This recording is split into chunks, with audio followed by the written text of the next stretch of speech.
Hi అండి, welcome to our channel. ఈ నెయ్యి చూసారా, పూసగా ఎంత కలర్ఫుల్గా ఉందో. దీని టేస్ట్ స్మెల్ కూడా చాలా బాగుంటుందండి.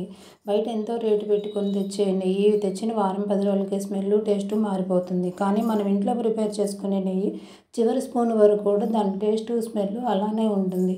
ఈ నెయ్యి అంటే మా బాబుకి కూడా చాలా ఇష్టం అండి. నెయ్యి అయిపోతే అడిగి మరీ చేపించుకుంటాడు. అలాగే మీకు ఎంతమందికి ఇంట్లో చేసే నెయ్యి ఇష్టమో కామెంట్లో చెప్పండి.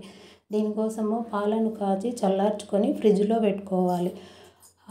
ఫ్రిడ్జ్లో పెట్టిన పాలకి మందంగా మీగడ వస్తుంది. ఆ మీగడను ఒక బాక్స్లో ఒక 20-25 రోజుల వరకు స్టోర్ చేసుకొని దాన్ని కొంచెం పెరుగు యాడ్ చేసుకొని బాగా కలుపుకొని ఒక నైట్ అంతా బయట పెట్టుకోవాలండి. అప్పుడు అది పెరుగు మీద మీగడలో ప్రిపేర్ అవుతుంది. పెరుగు మీద మీగడలో గుడ్ బ్యాక్టీరియా ఉంటుంది. ఇది హెల్త్కి చాలా మంచిదండి. అందుకే నేను ఎప్పుడు ఇలాగే ప్రిపేర్ చేసుకుంటాను. మీరు కూడా ఇలా ఒకసారి ట్రై చేసి ఎలా వచ్చిందో చెప్పండి.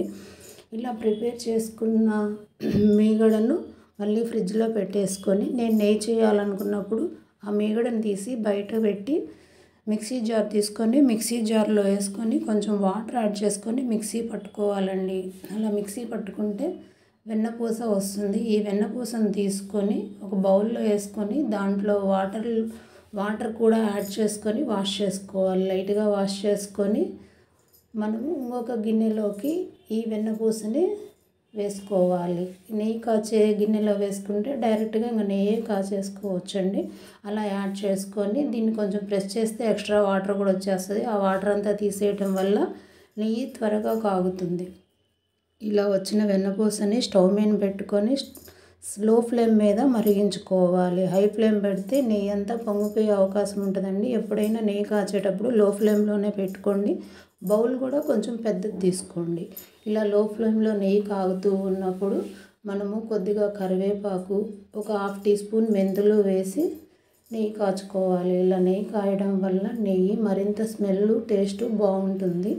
అలా నెయ్యి కాగుతూ ఉంటుంది. ఒక 15 మినిట్స్లో నెయ్యి కాగడం అయిపోతుంది. పైన తెల్లటి పొంగులాగా వస్తుందండి.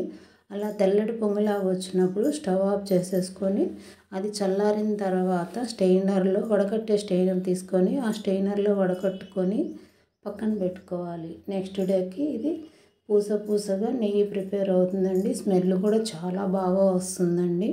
మీరు కూడా ఒకసారి ట్రై చేసి ఎలా వచ్చిందో మాకు చెప్పండి.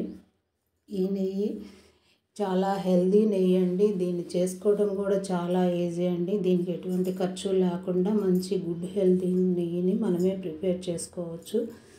ఇది నెయ్యి ప్రిపేర్ చేయడం మీకు నచ్చితే లైక్ చేయండి, షేర్ చేయండి, అలానే సబ్స్క్రైబ్ చేసుకోండి.